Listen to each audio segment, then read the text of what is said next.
सर्वप्रथम सर्वांना श्री स्वामी समर्थ. स्वामी महाराजांच्या कृपेने तुमच्या सर्व चांगल्या इच्छा पूर्ण होत ही स्वामींचरणी प्रार्थना करते आणि आजच्या व्हिडिओला सुरुवात करते. तर उद्या 26 डिसेंबर 2024 गुरुवार रोजी सफला एकादशी आलेली आहे. वर्षातली शेवटची एकादशी आणि उद्या मार्गशीर्ष महिन्याचा शेवटचा गुरुवार सुद्धा आलेला आहे. अतिशय शुभ दिवस आहे बघा. एकादशी आणि गुरुवार सुद्धा महालक्ष्मीचा, श्री हरी विष्णू माता लक्ष्मीला समर्पित आहे हा दिवस. जेवढी सेवा होईल ना तेवढी नक्की करा महिलांनो. उद्या सफला एकादशी आहे आणि गुरुवारचं उद्यापन सुद्धा आपल्याला उद्याच करायचं आहे. आता समजा उद्याच्या दिवशी माझ्या काही मैत्रिणी असतील, महिला असतील, त्यांना 4 दिवस आहे, घरात काही सुतक असेल किंवा तुम्हाला बाहेर गावाला जावं लागलं अचानक, तर मग तुम्ही 2 तारखेला 2 जानेवारी पौष महिन्यात उद्यापन केलं तरी काहीही हरकत नाही. पौष महिना वाईट नाही. आता तुम्हाला कळालंच असेल. आता समजा तुम्हाला 2 तारखेला पण उद्यापन करायला नाही जमलं, तुम्ही 9 जानेवारी पौष महिन्यातील दुसरा गुरुवार तुम्ही त्या दिवशी सुद्धा उद्यापन केलं तरीही चालेल. पण मी म्हणेल 2 तारखेला पौष महिन्याचा पहिला गुरुवार या दिवशी उद्यापन करून टाकायचं आहे. जास्त लांबणीवर टाकू नका उद्यापन. आणि उद्या जर तुम्हाला काहीही प्रॉब्लेम नसेल तर तुम्ही अगदी सादर संगीत आपल्या माता महालक्ष्मीचं गुरुवारची पूजा करून उद्यापन करायचं आहे. तर उद्या लवकर उठायचं आहे हो महिलांनो. उद्या ब्रह्ममुहूर्तावर उठा. उद्याचा दिवस अशी संधी पुन्हा येणं नाही. वर्ष जर तुम्हाला पुढील वर्ष सोन्यासारखं आपल्या घरात सुख शांती घेऊन यावी आणि श्री हरी विष्णूंसोबत माता लक्ष्मीची अखंड कृपा प्राप्ती आपल्या घरादारावर, लेकरा बाळांवर राहावी, आपल्या घरात सोन्यासारखं सुख यावं म्हणून उद्या लवकर उठायचं आहे. अगदी ब्रह्ममुहूर्तावर उठा आणि अंघोळीच्या पाण्यात तुम्हाला सर्वांना 2 तुळशीची पानं आणि चिमूटभर हळद टाकायची आहे. बाकी काहीही टाकू नका. आता तुळशीची पानं सकाळी सकाळी उठल्या उठल्या तुळशीला हात लावू नका. उद्या तुळशीला हात लावायचंच नाही. पूजा वगैरे करताना तुळशीला हात लावला चालेल, पण उद्या तुळस तोडायची नाही, मंजुळा तोडायच्या नाही. आदल्याच दिवशी आज तोडून ठेवायच्या आहे किंवा तुम्ही दुकानवाल्याकडून म्हणजे फुलवाला दादा असेल त्यांच्याकडून विकत घेतली तुळस तरीही चालेल. प्रत्येकाच्या पाण्यात 2 तुळशीची पानं आणि चिमूटभर हळद टाकायची आहे. वर्ष कसं तुम्हाला सोन्यासारखं जाईल. हे छोटे मोठे उपाय आहे पण बरंच काही देऊन जातात आपल्याला. नक्की करा. मुलं चिडचिड करत असतील, ग्रहदोष असतील, लग्नाकार्यात काही ना काही अडचणी येत असतील, संतान होण्यास अडचणी येत असतील, प्रत्येकाने अंघोळीच्या पाण्याचा हा उपाय आवर्जून करा. मूल अगदी लहान असू दे, 1 वर्षाखालील मूल असेल किंवा अगदी मोठी व्यक्ती असेल, महिला पुरुष सर्वांनी हा उपाय करा. हळद आणि तुळस माता लक्ष्मी श्री हरी विष्णू प्रिय आहे. उद्या जी व्यक्ती आंघोळीच्या पाण्याचा हा उपाय करेल तिला सोन्यासारखं सुख वैभव नक्कीच प्रदान होणार आहे. म्हणून महिलांनो नक्की आवर्जून हा उपाय करा. तर उद्या आंघोळीनंतर थोडंसं पाणी घ्यायचं, स्वच्छ पाणी, तांब्याभर पाणी घ्या. थोडंसं त्यात हळद टाकायची आहे, चिमूटभर हळद टाका, गोमूत्र टाका, गंगाजल असेल टाका, गुलाबजल असेल टाका. गुलाबजलाची बाटली आणून ठेवा आणि गुलाबजलसुद्धा टाकायचं आहे. एखादी कापूरची वडी असेल तुमच्याकडं, भीमसेन कापूर, ती कांडून त्या पाण्यात टाकायची आहे. थोडीशी तुरटी पाण्यात टाका. आपल्या घरातून सर्व नकारात्मकता दूर करायची असेल तर उद्याचा हा उपाय नक्की करायचा आहे. जेवढे उपाय सांगते हळदीचे, घरातल्याच वस्तू लागणार आहे तुम्हाला, बाहेरून काहीही विकत आणायचं नाही.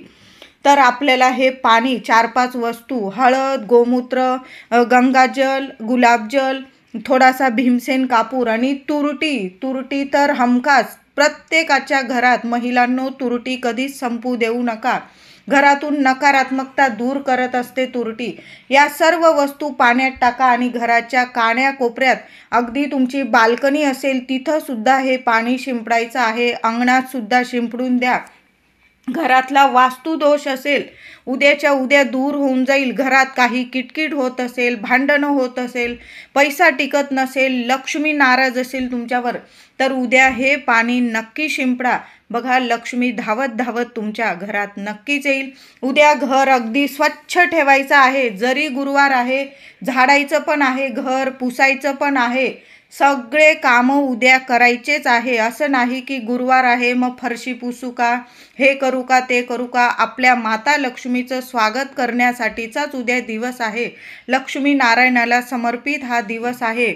झाडलोट करायची आहे, पुसपास करायची आहे. पुसायच्या पाण्यात सुद्धा जे आपण पाणी शिंपडलं या 4-5 गोष्टी टाकून, त्याच वस्तू टाकून, हळद, तुरटी, गोमूत्र, गंगाजल, गुलाबजल आणि भीमसेन कापूर या सर्व वस्तू टाकून आपल्या घराची फरशी नक्की पुसा.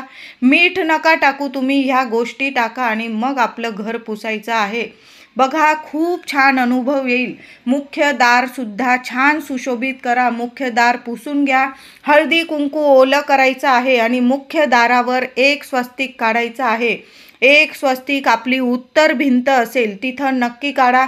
उत्तर भिंतीकडं तुमच्या ठिकाण काही अडगळ वगैरे ठेवलेली असेल, उद्याच्या उद्या काढून टाका. उत्तर भिंतीकडं कुबेर देवतांचं स्थान असतं, माता लक्ष्मीचं स्थान असतं. म्हणून ते ठिकाण मोकळं ठेवा, छान ठेवा. तिथं मोरपीस लावून द्या. हळदीने कुंकवाने स्वस्तिक काढायचं आहे. दुसरं स्वस्तिक उत्तर भिंतीवर, तिसरं स्वस्तिक आपल्या गॅस ओट्या भिंतीवर, चौथं स्वस्तिक देवघरात काढा. 5वं स्वस्तिक तुमची मुलं जिथं अभ्यास करता उद्या नक्की हे स्वस्तिकचे पण उपाय करा. महिलांनो, थोडंसं हळदी कुंकू ओलं करा, गुलाबजल टाका, गंगाजल टाका आणि त्याने आपल्या घरात या 4-5 ठिकाणी स्वस्तिक नक्की काढायचं आहे. तुमची 2 दारांचं घर असेल, मी म्हणेल दोन्ही दारांवर, मुख्य दारावर स्वस्तिक नक्की काढा. हळद आणि कुंकू एकत्र करून काढायचं आहे. त्यानंतर आपल्या उंबरठ्यावर हळदीचं लेपन झालंच पाहिजे. हळद घ्या, गंगाजल घ्या, गुलाबजल घ्या आणि या वस्तूंनी हळद ओली करा आणि छान असं लेपन काढा. रांगोळी आपल्या दारात छान काढायची आहे. दोन्ही वेळेला झालं तर माता लक्ष्मीच्या स्वागतासाठी दोन्ही वेळेला तेलाचे लावा, तुपाचे लावा. दाराशी, मुख्य दाराशी दोन्ही बाजूला तुम्हाला दिवे लावायचे आहे. आता समजा तुमचे शेजारी वगैरे तुम्हाला लावू देत नाही, किमान एक तरी मुख्य दाराशी बाहेरून एक दिवा तरी नक्की लावायचा आहे. उद्या तुळशीचं पूजन सुद्धा करायचं आहे. तुळशीला आपण दूध आणि हळद अर्पण करायची आहे. आता माता लक्ष्मी, श्री हरी विष्णूंना आपण छान अशी अभिषेक करून पूजा करणार आहोत. तर इतर देवांचं तुम्ही पाणी तुळशीला टाकू नका.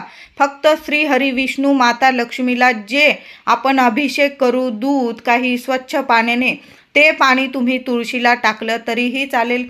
उद्या दुसरं पाणी काहीही टाकू नका तुळशीला. साधं पाणी नका टाकू, हेच फक्त तीर्थ टाकायचं आहे. आणि थोडीशी हळद, चिमूटभर हळद अर्पण करा. 2 चमचे गाईचं दूध अर्पण करा. हळदी, कुंकू, फुलं, अक्षता वाहून तुळशीची छान मनोभावे पूजा करायची आहे. सफला एकादशी आहे. उद्या तुळशी समोर उभं राहून किमान 108 वेळा तुम्हाला ओम नमो भगवते वासुदेवाय नमः, ओम नमो भगवते वासुदेवाय नमः किंवा ओम नमो नारायणाय नमः या मंत्राचा जप आवर्जून करा. मुलं असतील, विद्यार्थी असतील, ज्यांना परीक्षेत यश पाहिजे असेल, सफलता पाहिजे असेल, उद्या सफला एकादशी आहे, प्रत्येक कामात यश हवं असेल तर उद्या तुळशीचं पूजन झालंच पाहिजे. घरातल्या गृहलक्ष्मीने तुळशीचं पूजन करायचं आहे. तुळस तोडू नका. एखादी अंगणात तुळस लावायची असेल, सोन्यासारखा दिवस आहे उद्या. तुळस आपल्या अंगणात नक्की लावायची आहे. उद्या मार्गशीर्ष महिन्याचा शेवटचा गुरुवार आहे. महिलांनो, उद्यापनाचा दिवस आहे. ज्या दिवशी महालक्ष्मीचं व्रत करतो, पूजा करतो, त्या दिवशी संपूर्ण शरीराने, मनाने आपण स्वच्छ आणि पवित्र असलंच पाहिजे. म्हणून उद्या आवर्जून डोक्यावरून आंघोळ करायची आहे, म्हणजे डोकं वगैरे धुवायचं आहे. आंघोळ झाल्यानंतर आपल्या देवघरातील देवांची छान अशी पंचोपचार पूजा करायची आहे. माता लक्ष्मीची, श्री हरी विष्णूंची आपल्याला छान अशी पंचोपचारे पूजा करायची आहे. म्हणजे तुमच्याकडं पंचामृत असेल, तुम्ही पंचामृत तयार करून अभिषेक करत असाल किंवा गाईच्या कच्च्या दुधाने आपल्या देवी देवतांना अभिषेक करायचा आहे. नंतर आपण ज्या ठिकाणी दर गुरुवारी तुम्ही पूजा मांडणी करत असाल आपल्या महालक्ष्मीच्या व्रताची, त्या ठिकाणी पूजा करायची आहे. आणि सकाळीच आपल्याला उद्यापन करायचं नाही, तर संध्याकाळी उद्यापन करायचं आहे. काही महिला सकाळीच पूजा झाली की 5 बायका 7 बायका बोलावून घेतात, त्यांना हळदी कुंकू लावून फूल केळ देऊन देतात आणि उद्यापनाची सांगता करतात, व्रताची सांगता करता. असं करू नका. छान असं संध्याकाळी आपलं घर, आपलं मुख्य दार सुशोभित करा, दिवे लावून द्या. जेवढे दिवे लावता येईल उद्या नक्की लावा माता महालक्ष्मीच्या श्रीहरी विष्णूंच्या स्वागतासाठी. आणि संध्याकाळी आपल्याला व्रताची सांगता करायची आहे. उद्या आपल्याला सकाळीच एक दिवा, महिलांनो तुम्ही उपवास करत असाल किंवा नसाल, व्रत करत असाल किंवा नसाल, तुम्ही महालक्ष्मीचं व्रत केलेलं असेल किंवा नसेल, आपल्या मुलाबाळांच्या प्रगतीसाठी, यशासाठी, घराच्या कुटुंबाच्या कल्याणासाठी आणि प्रत्येक कामात यश आणि सफलता मिळण्यासाठी काय करायचं आहे उद्या महिलांनो? थोडीशी कणिक घ्यायची आहे, थोडीशी चिमूटभर हळद टाका त्या कणकेत आणि छोटासा गोळा तयार करा. त्याचा एक दिवा तयार करायचा आहे, 4 मुखी दिवा तयार करायचा आहे. तर त्या दिव्यात तुम्हाला दुहेरी वाती टाकायच्या आहे. 8 वाती करा, त्याच्या 4 वाती दुहेरी वाती तयार करायच्या आहे. आणि तुम्हाला देवघरात एखाद्या ताटलीत तो दिवा ठेवा. दिव्याखाली थोड्याशा अक्षता ठेवायच्या आहे. दिव्याची पूजा करायची आहे. तेल टाकायचं आहे, तेलाचा दिवा लावायचा आहे. तुम्हाला तिळाचं तेल असेल तर अतिशय उत्तम, मोहरीचं असेल किंवा तुम्ही जे देवांना तेल वापरता ते तेल त्या दिव्यात टाकायचं आहे. देवांची छान पूजा करून घ्या. जो दिवा मुख्य आपला असतो मोठा दिवा तो लावून घ्या आणि नंतर हा दिवा लावायचा आहे. कणकेचा एक दिवा उद्या महिलांनो नक्की लावा. हळद टाकून कणिक मळायची, 4 मुखी दिवा बनवा आणि त्यात दुहेरी वात आणि तिळाचं तेल टाकून असा दिवा आपल्या देवघरात माता महालक्ष्मी श्रीहरी विष्णूंसमोर तुम्हाला लावायचा आहे. दिव्याची पूजा करा. जी मनात इच्छा असेल ती बोलून मग दिवा तुम्हाला प्रज्वलित करायचा आहे. ओम नमो भगवते वासुदेवाय नमः, ओम श्रीम नमः, माता महालक्ष्मीचा मंत्र, श्रीहरी विष्णूंचा मंत्र जपत आपल्याला तो दिवा प्रज्वलित करायचा आहे. 4ही दिशांनी तुमच्या घरात सुख शांती नक्कीच येईल. मुलाबाळांची 4ही दिशांनी भरभरून प्रगती होणार आहे. म्हणून हा दिवा 4 मुखी दिवा नक्की लावायचा आहे. आता समजा माझ्या काही मैत्रिणींना असा दिवा करायला जमलंच नाही, एखादी पंती घेतली तुम्ही मातीची, 4 मुखी पंती घेतली, तुम्हाला मिळून जाईल एखाद्या दुकानात कुंभाराकडं वगैरे. 4 मुखी पंती तुम्ही घेतली आणि तो दिवा लावला तरीही चालेल. दिव्याखाली आसन जरूर द्यायचं आहे. अक्षता दुसऱ्या दिवशी त्या अक्षता तुम्ही पक्ष्यांना टाकल्या तरीही चालेल. असा एक दिवा आईने जरूर लावा. आईला काही 4 दिवस वगैरे असेल, वडिलांनी हा उपाय केला तरीही चालेल. वर्षातली शेवटची एकादशी आणि मार्गशीर्षातला शेवटचा गुरुवार आहे. उद्या हा 4 मुखी दिवा नक्की लावा. 4ही दिशांनी तुमची दिवस रात्र प्रगती होईल असा हा दिवा आहे. नंतर तो दिवा तुम्ही वाहत्या पाण्यात विसर्जित केला किंवा एखादं झाड असेल तिथं ठेवून दिला तरीही चालेल. पक्षी वगैरे खाऊन जातील, काहीही हरकत नाही. फक्त कुणाच्या पायाशी येणार नाही याची मात्र आपल्याला काळजी घ्यायची आहे. तर उद्या मार्गशीर्षातला शेवटचा गुरुवार आहे. तुमच्या घराजवळ जेवढ्या महिला असतील सकाळीच पूजा करून घ्या. आपल्याला उद्यापन संध्याकाळी करायचं आहे. संध्याकाळची वेळ खूप योग्य असते. मार्गशीर्ष महिन्यातील व्रताची सांगत्या उद्यापन करण्याची योग्य वेळ ही संध्याकाळचीच असते. 6:30, 7:30 ते 8:30. थोडा उशीर झाला, काही महिला ऑफिसवरून येणार, मग उद्यापन केलं तरीही चालेल. 8, 8:30 पर्यंत तुम्ही उद्यापन करून घ्यायचं आहे. तर संध्याकाळीच आपल्या घरात माता महालक्ष्मी स्वरूप महिलांना बोलवायचं आहे. जेवढ्या महिला मिळतील तेवढ्या महिलांना अगदी मानासन्मानाने बोलवा. तुमच्या घरात त्यांना हळदी कुंकू लावा, त्यांचे पाय पडा, त्यांना फळ फूल देऊन तुम्ही जर जेवणाचं त्यांना घाट घातलेला असेल, त्यांना जेवू खाऊ घालणार असाल तर जेवू खाऊ घाला. तुम्ही त्यांच्या ओटी भरत असाल खणा नारळाची साडी चोळीची, तर माना सन्मानाने त्यांची ओटी भरायची आहे. एक महिलेची जरी ओटी भरली तुम्ही तरीही चालेल. आता तुम्ही मार्गशीर्ष महिन्यात महालक्ष्मीची ओटीच भरलेली नसेल तर उद्याचा दिवस खूप खास आहे. माता लक्ष्मी श्री हरी विष्णूंचा दिवस आहे. उद्या तुम्ही जिथं पूजा मांडणी केलेली आहे त्या पाटावरच जरी महालक्ष्मी मातेच्या समोर देवी आईची ओटी भरायची आहे. तुम्हाला खणा नारळाची भरा, साडी चोळीची भरा. नंतर तुम्ही दुसऱ्या दिवशी शुक्रवारी 27 तारखेला ती ओटी एखाद्या मंदिरात देऊन आलात तरीही चालेल, किंवा ती ओटी तुम्ही स्वतःसाठी वापरली, साहित्य वापरलं, काही हरकत नाही. तर अशा पद्धतीने उद्या आपल्याला साध्या भोळ्या पद्धतीने उद्यापन करायचं आहे. उद्यापन करण्याच्या आधी जर तुमचा सफला एकादशीचा उपवास असेल तर मग बऱ्याच महिलांना प्रश्न पडलेला आहे की नैवेद्य दाखवावा का देवी आईला, आपण उपवास कसा सोडायचा.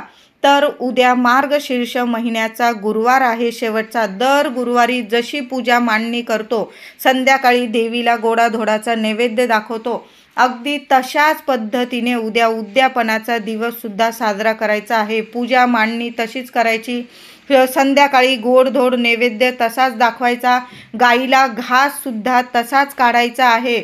आणि तुमचा जर उपवास असेल तर मग तुम्ही काय करायचं, देवी आईजवळ जे गोड दूध ठेवलेलं असतं, उद्या आवर्जून गोड दूध ठेवायचं आहे देवी आईजवळ. आणि संध्याकाळी उद्यापन महिला पूजन झाल्यानंतर तुम्हाला ते गोड दूध प्रसाद स्वरूप घ्यायचं आहे. महालक्ष्मीला प्रार्थना करायची आहे, हे महालक्ष्मी माता, मी आज तुझ्या व्रताची, महालक्ष्मी व्रताची सांगता केलेली आहे, उद्यापन केलेलं आहे, महिला पूजन केलेलं आहे, पण माझा सफला एकादशीचा उपवास आहे आणि तो अखंड उपवास मला करायचा आहे. म्हणून हे गोड दूध मी घेऊन घेते प्रसाद स्वरूप आणि तुझा मार्गशीर्ष महिन्याचा गुरुवार मी इथंच सोडत आहे. माझी पूजा, माझं उद्यापन, माझं व्रत कबूल करून घे. माझी प्रत्येक इच्छा, मनातील इच्छा पूर्ण कर. माझ्या घरादाराची, मुलाबाळांची भरभरून प्रगती होऊ दे. अखंड तुझा आणि माता लक्ष्मी श्री हरी विष्णूंचा अखंड आशीर्वाद माझ्या संपूर्ण कुटुंबावर राहू दे, अशी प्रार्थना करून घ्यायची. आणि तुम्हाला ते गोड दूध प्रसाद स्वरूप घ्यायचं आहे. महिला पूजन करून घ्या, गाईला नैवेद्य द्या, देवी आईला काहीतरी गोडाधोडाचा नैवेद्य दाखवा. तुम्ही पुरणाचा नैवेद्य, बऱ्याचशा महिला पुरणाचा नैवेद्य, मी सुद्धा पुरणाचा नैवेद्य गुरुवारच्या उद्यापनाच्या दिवशी शेवटच्या गुरुवारी करत असते. तुम्ही पुरणाचा नैवेद्य करत असाल तर देवी आईला पुरणाचा नैवेद्य दाखवा. खीर बनवा. त्यात खीर तर खूप प्रिय आहे माता महालक्ष्मीला. तांदळाची खीर, मखाण्याची खीर, अवश्य थोडे तरी मखाणे, खीरीचा नैवेद्य बनवत असाल तर थोडे तरी मखाणे त्या खीरीच्या नैवेद्यात जरूर टाकायचे आहे आणि तो नैवेद्य दाखवायचा आहे. नंतर तो प्रसाद स्वरूप घरातील इतर लोकांनी खाल्ला तरीही चालेल. आणि तुमचा जर सफला एकादशीचा उपवास नसेल तर ते ताट तुम्ही उपवास सोडायला घेतलं प्रसाद स्वरूप तरीही चालेल. अशा साध्या भोळ्या पद्धतीने. आणि गाईला नैवेद्य उद्या झालाच पाहिजे. तुम्ही पुरणाचा नैवेद्य केलेला असेल किंवा भाजी चपातीचा, चपातीत थोडंसं तूप लावा, गाईचं तूप लावा, एखादा गुळाचा खडा ठेवा त्यात, आणि गाईला स्वतःच्या हाताने, सकाळ असो संध्याकाळ असो, अगदी रात्रीच्या 10 वाजेपर्यंत तुम्हाला गाय भेटली तरीही चालेल, गाईला उद्या नैवेद्य झालाच पाहिजे. त्याशिवाय आपलं व्रत पूर्ण होत नाही. गाईला नैवेद्य पोथीत सुद्धा सांगितलेलं आहे. गोपूजन खूप महत्त्वाचं असतं. मार्गशीर्ष महिन्याचे गुरुवार जी महिला करते तिने गाईला नैवेद्य दाखवायचाच आहे. आता समजा तुम्ही शहरात राहता, गाय नाही भेटली, मग काय करायचं? एखाद्या मंदिरात जा, देवी मंदिर असू दे, गणपती मंदिर असू दे, स्वामींचं मंदिर असू दे, कुठल्याही मंदिरात जा, दर्शन घ्या देवांचं, आणि तिथं बाहेर आल्यानंतर एखादा गोरगरीब असेल त्याला स्वतःच्या हाताने अन्न, एक वेळेचं पोट भरेल एवढं अन्न त्याला दान करायचं आहे. म्हणजे तुम्ही गोपूजन केल्याचं तुम्हाला पुण्य फळ मिळेल. प्रार्थना करून घ्यायची मंदिरात की मला गाय नाही भेटली म्हणून मी एखाद्या गरीबाचं पोट भरत आहे, त्याला अन्नदान करा. पैसे दान करण्यापेक्षा अन्नदान सर्वात श्रेष्ठ दान मानलं जातं. म्हणून छान असं स्वतःच्या हाताने अन्न शिजवून घेऊन जा मंदिरात आणि त्या एखाद्या गोरगरिबाचं तुम्हाला म्हणजे पोट भरायचं आहे म्हणून अन्नदान करा. तुम्हाला 11 रुपये 21 रुपये त्याला दक्षिणा द्यायची असेल तुम्ही देऊ शकता, दान धर्म करू शकतात, कपडे लत्ते दान करू शकतात, पण अन्नदान उद्या नक्की करा. गाय शोधा. गाय कुठं ना कुठं, शहर असो गाव असो, गाय कुठं ना कुठं तुम्हाला मिळून जाईल. गाईला नैवेद्य नक्की खाऊ घाला. आता समजा आज नैवेद्य काढून ठेवला आणि उद्या खाऊ घालते असं करू नका. गाय असो कुत्रा असो, ताजं अन्न दिलेलं खूप पुण्यफळ देऊन जातं आपल्याला. म्हणून नैवेद्य काढून ठेवू नका. शोधा जरासं, गाय नक्की मिळून जाईल आणि मगच आपल्याला उपवास सोडायचा आहे. खूप कामात अडचण येत असेल, घरात खूप भांडणं होत असेल, पैसा टिकत नसेल, प्रत्येक गोष्टीमध्ये अपयश येत असेल, तर महिला असो पुरुष असो उद्या काय करायचं आहे, पूजा वगैरे करून घ्या. सकाळी हा उपाय करा किंवा संध्याकाळी. एक पान आपल्याला आपल्या देवघरात देवांना अर्पण करायचं आहे. तर एक विड्याचं पान घ्यायचं आहे. चांगलं बघून घ्या, देठाचं बघून घ्या आणि ते पान स्वच्छ धुवून घ्यायचं, पुसून घ्यायचं आहे आणि त्या पानावर हळदी कुंकू ओलं करून घ्यायचं आणि त्याने तुम्हाला श्री लिहायचं आहे. श्री म्हणजे प्रत्यक्ष लक्ष्मी नारायण आहे. श्री लिहून घ्यायचं आणि ते विड्याचं पान आपल्या घरात, देवघरात तुमच्याकडं माता लक्ष्मीची, श्रीहरी विष्णूंची मूर्ती असेल, बाळकृष्णाची मूर्ती असेल, विठ्ठल रुक्मिणीची मूर्ती असेल, श्रीयंत्र असेल, लक्ष्मी नारायणाचा फोटो असेल, तुम्हाला देवघरात तिथं अर्पण करायचं आहे.